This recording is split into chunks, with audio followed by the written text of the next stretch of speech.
जेल सिङाव दिनै रन्जन दैमारि सारनि बार्थडे सेलिब्रेसन खालामदों आरो लोगोसे गुबुन गुबुन जायगायावबो जेल सिङाव गोबां मानसियानो हाबनो मोनाखै दा बेनिनो सोर सोर थांदोंमोन बे फुटेजखौबो आं नोंथांमोननो होगोन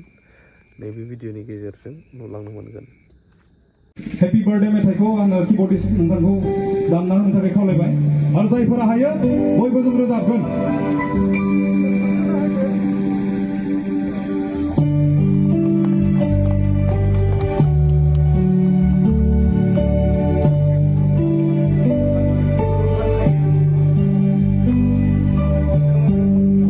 सारनि जोनोम साननि मुङाव केकखौ हानाय जाबाय प्रतल दैमारि बिथाङा हादों असे बिदा बियार नाब्ला सारनि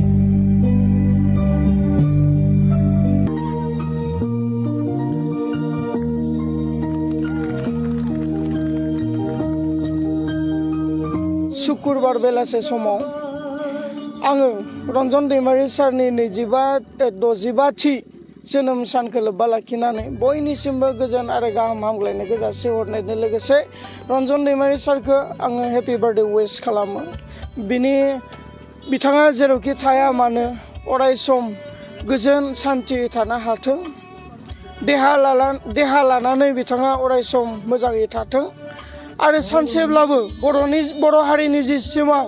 बे सिमांखौ मोगथां महराव होनो थाखाय बिथाङा उदां अख्राङाव नुजाफैनो हागोन आं बेखौनो कामना खालामो United Forum of ex N D बिजों लोगोसे माखासे आफादफोर आरो नोंथाङा रायजो राजाफोरखौ बे समाव मा बुंगोन उदालगुरि जिल्लानि सिङाव थानाय नैबे दैफां नोलोबारि खाथियाव थानाय लाल बाहादुर शास्त्री बर' हाइ स्कुलनि गेवलां गेलेग्रा फोथाराव दिनैनि नैबे 65थि रन्जन दैमारि सारनि गोथार जोनोम सानखौ जोङो खुंफुंदों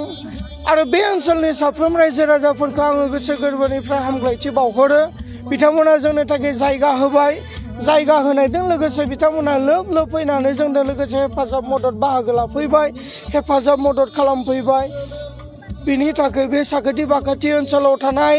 साफ्रोम रायजो राजाफोरखौ आं गोसो गोरबोनिफ्राय United Forum of ex N D बिनि जानानै साबायखर बावदों लोगोसे लाल बाहादुर शास्त्री बर' हाइ स्कुलनि फोरोंगिरिजों लोगोसे फरायसा फरायसुलि जोंनि साखाथियावनो थानाय बाथौ आश्रमनि फोरोंगिरि आरो फरायसा फरायसुलि जायन बाइबेल कलेजनि फोरोंगिरि आरो फरायसा फरायसुलि साफ्रोमनिसिमबो गोसो गोरबोनिफ्राय जोङो साबायखर बावदों लोगोसे समग्र बर' जाथिनि गेजेराव नैबे रन्जन दैमारि सारनि जोनोम सानजों लोगोसे बिथांखौ गोसोखांनाया एरलांथों बिथांनि थाखाय गोजोन देहानि थाखाय आरो थाबनो उदां अख्राङाव फैनायनि थाखाय आर'ज गाबनाया बयनिबो गोसोआव जागिखांथों आं बेखौनो खावलायो रायजो राजाफोरनिसिम नोंथाङा बे समाव मा मेसेज होगोन आं दिनैनि नैबे 65थि रन्जन दैमारि सारनि गोथार जोनोम सानाव मोनसेल' मेसेज होनो इच्ছা खालामो जों मानसि हारिया रंजायो जोङो खुसियाव रंजायो जेब्ला जोंहा माबा मोनसे गोमा जादों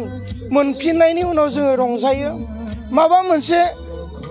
मोननाय बुस्थुआव जोङो रंजायो बेबायदिनो जोङो माबा मोनसे गोदान बुस्थुआव जोङो रंजायो मानसिया रंजानाय बोथोरावल' रंजायो नाथाय जेब्ला दुखु जायो रंजानो हाया नाथाय आं बेखौसो मेसेज होनो इच्ছা खालामदों जों दुखुआवबो रंजानो सोलोंनो नांगौ मानसिया जोनोम जाबाय जेला मानसिनि गेजेराव दुखु आरो सुखुआ थाखायो बिनि थाखाय जोङो सुखुआवल' रंजागोन बे नङा जोङो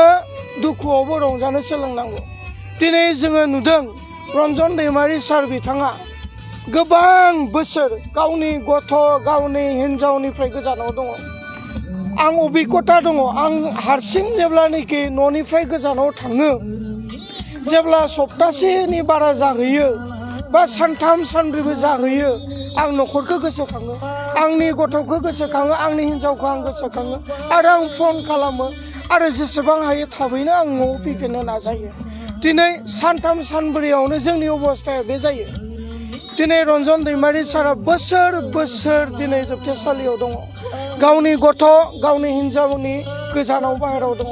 गथ'आ मा खालामदों मोनजादोंना मोनजायाखै हिनजावा बहा दं दिनै खबरानो गैया बेबायदि दुखुआव दङ थेवब्लाबो बिथाङा दिनै रंजादों जोंखौ रंजाहोदों आं बेक्तिगतभाबै जेब्लानोखि दुखु जायो जेब्लानोखि हारिनि गोथौ सिन्ता धारायाव आं गब'यो अब्लानिया दुखु जाब्ला आं सारनि खाथियाव थाङो आरो सारजों जुदि खन्थाइ खन्था रायज्लायहैयो अब्लाना आंनि गासै दुखुआ गोजान जायो समाजनि थाखाय हारिनि थाखाय खामानि मावनो आं बोलो मोनो सुबुरन्थाइ मोनो बेनिखाय आं बेखौनो बुंनो इच्छा खालामदों जोङो दुखुआवबो रंजानो सोलोंनो नांगौ जों जेसेबांनो आंहा दुखु जादों होननानै दुखुआव थागोन जोंखौ दुखुआ नाख्रेबगोन बेनिखाय दुखुखौ अभारकाम खालामनोब्ला दुखुखौ देरहासार जानोब्ला जों दुखुआवबो रंजानो नांगौ दिनै समग्र बुहुमनि बिखायाव थानाय बर' जाथिया मोनसे दुखुआव दङ रन्जन दैमारि सारा जोंजों लोगोआव गैया बिथांखौ उदां जाजानो लुगैनाय गोसोआ दङ बेनिखाय दुखुआव दङ नाथाय दुखुआव थासेयावबो दिनै रायजो राजाफ्रा रंजादों जों रंजादों बेनिखायनो दुखुआवबो जोङो रंजानो सोलोंनो नांगौ बेखौनो आङो नैबे 65थि गेदेमा दैमारि रनसायग्रा नाब्ला सारनि जोनोम सानाव आं मेसेज हिसाबै रायजोफोरनि गेजेराव बावहरनाय थाबाय